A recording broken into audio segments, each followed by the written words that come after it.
Hi everyone, here are some new Usborne books and how I like to use them. This is Hotel Flamingo. It is a chapter book and it is a series book, so there are more to the series. This is about a little girl who inherits a hotel and it is run by animals, so she has to go in there and fix it all up. I love this book because it has pictures and such a fun story, and it's very engaging for my students. So they just love reading on and finding out what happens next. So this one is a great addition.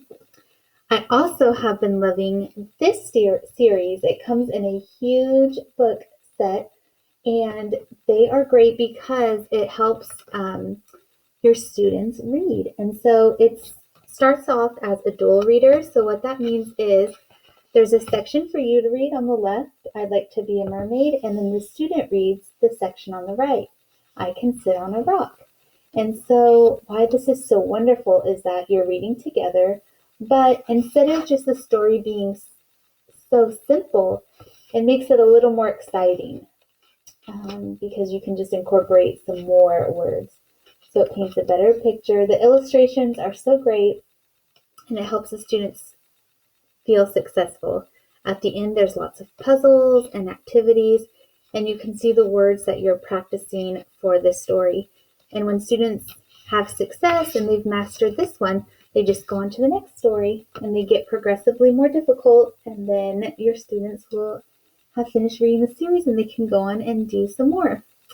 I love this series. That's not my series. This one is my meerkat, and then on each page there's a little mouse that students can find. So that's great for tracking and joint attention because students are looking and trying to find the little mouse while they're reading the story. So it's like two parts in one. And this is a touchy-feely book, so the cheeks are too squishy. And then on this one, the back is too fuzzy. But then at the end, that is my meerkat. It's just perfect. Its tummy is so soft. So that is a fun series for kids. And then along the same one, that's not my taller and shorter. This is great because it helps students get the perspective of comparison. Frog is taller than mouse, but shorter than duck. So they're getting that good vocabulary, and it helps them visualize with the size comparison. So this is a great one. I also have found that my students are really responding to Lift the Flap stories. So this one came in a set when I was able to get it. But what I like to do with these stories is I will open and start reading, and then when we get to the flap, I will do a countdown. So I'll say 1, 2, 3, and then I will do the sign for open, and then we'll open the flap. And the students, you can just see the anticipation on their face, and when we open it, it's so great for them to see the surprise that was behind the flap. So these have been a lot of fun. Also, these Colorful World Farm, there's a few in the series. Find what's different. This is great for teaching that concept of not. So when you're looking through this story, it'll say, which cow is the most colorful? So find the difference. So this one is the most colorful. Which baby? Here's the not a chicken. Which one is not a chicken right here? And students can use their voice and tell you, or they can just point to which one. So they can use receptive vocabulary to receptive expression to let you know. And then right here, Goodnight Chameleon, there's Goodnight Owl, I believe. And this is just the sweetest little story. The other one, I believe, Goodnight Owl, focuses on numbers. This one, Goodnight Chameleon, focuses on colors. So it's a green frog. And this is another one. These are felt pieces. So they're super soft and fun and durable. But I also do like to do the 1, 2, 3. Who's hiding? Let's see. And then we'll flip. And who's hiding? 1, 2, 3, open. And then it's a red parrot. So you're getting the colors, and the chameleon matches. So that is fun as well. So blue, and then what is it? It's a blue beetle. So you can say same color. Okay, and then another fun story is Don't Tickle and whatever animal. We have hippo, And this is good for cause and effect because if you tickle the hippo, it's going to make a sound. But the great thing about these books is you can turn them on and off to save the battery. So I'll turn it on and then we can hear the sound. So don't tickle the hippo. It will snort. So you have snort, and then you have squawk and howl. So the students can imitate the sounds of the animals, and that is a ton of fun for them. This book has to be probably one of my new favorite ones, Grammar and Punctuation. Sometimes it's such a difficult concept to teach, but this is a great visual to pair, and it's interactive as well because it has flaps, so it really helps the students engage and get involved and kind of makes a topic that they might not be as interested in more appealing. Pronouns can also stand for an idea or a statement. They can lift the flap and see, the next day, Jack looked out the window and saw a giant beanstalk. It was all very exciting. So you flip through and it has different sections. So this is the section on verbs for an action. Students can follow acting out some of the scenarios and then always just flipping. Flip the flap and they just love it. Adverbs, determiners, prepositions. Where's the Ferris wheel? Next to the entrance. Some prepositions are more than one word. So you can have next to, away from, in front of. So this is just an awesome way to get those grammar concepts in a more engaging and fun way.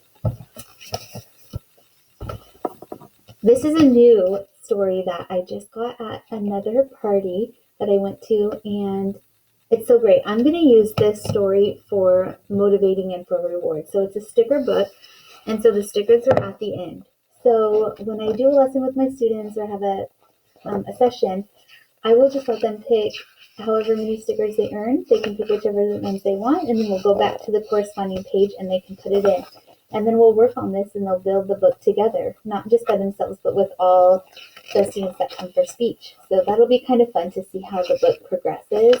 And it'll just be neat when they all accomplish it and finish it. And then we'll have the book and we can read it just in our library together. And they will have actually put this book together themselves. And then this is also going to be for motivating jungle magic painting book. If they don't want to do the stickers, they can pick a page out of here and it's just water paint. And then when you use water on here, the pictures are so vibrant and colorful. So I have a lot of students that are into art, but this is such a mess-free way for them to create something beautiful that they are proud of. And then First 100 Words in Spanish. I love this book because it's great for students who are bilingual, but it also gives you the word in English in case you need that reference. And I love this because we do a lot of picture descriptions, and that helps us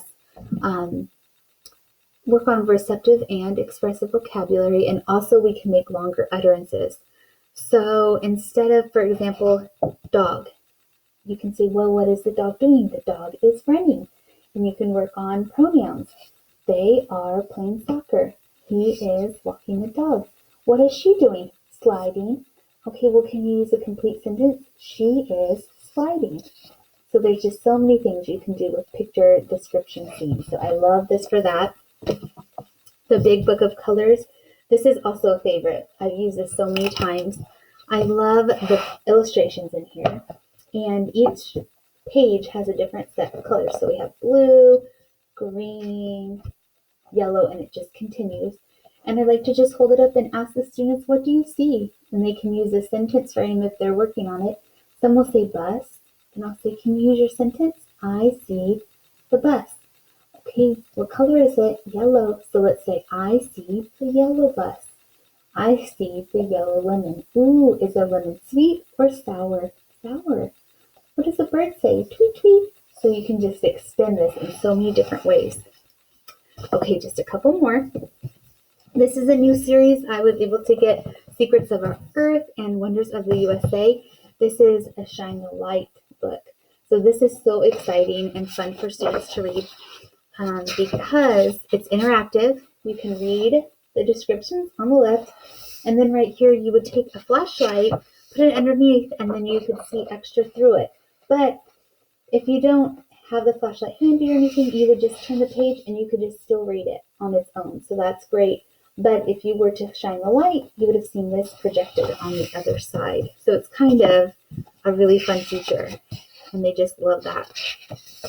So for example, in a classroom, children are learning about the United States. What do you think the teacher is showing them? So you can take a guess, and then if you show the light underneath, you would see. But if you don't show the light, you can just flip it, and then it will tell you it's the map. So it works both ways. It's really exciting if you have a flashlight, but if you don't, it still works. So don't be afraid if you don't. And then lastly, I just want to show you one fun series, the Nibbles collection. Nibbles the Book Monster, Nibbles Monster Hunt, and Nibbles the Dinosaur Guide. I just read the Dinosaur Guide the other day. A student selected this one. It's fun because the pages are cut out. There are beautiful illustrations. There are fun flaps to flip, and there are also so many cool cutouts in here. So there's lots of fun cutouts, and this flips down, and you're chasing Nibbles through this book. But guess what? At the end, something happens. Does he escape? You have to read and find out. And the coolest part is I was able to get Nibbles along with this series. So he is a wonderful addition when we are reading our stories. So I hope you like this little tour of some of the new books. Thank you all for helping me add to my speech library. It's so appreciated. I hope you have a good day. Thank you. Bye.